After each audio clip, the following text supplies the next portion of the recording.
Spoštovane državljanke, spoštovani državljani.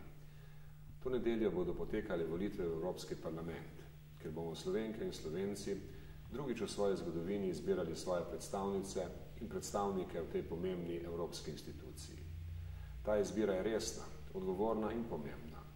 In ker smo vstopom Republike Slovenije v Evropsko unijo postali tudi njeni državljani, je naša izbira tudi naša pravica, ki nam daje možnost sodelovanja pri sprejemanju pomembnih evropskih odločitev. Upoštevajmo, da gre več kot 2/3 zakonov, ki vpliva na naše vsakodnevno življenje skozi Evropski parlament. Pomembno je, kdo nas tam zastopa.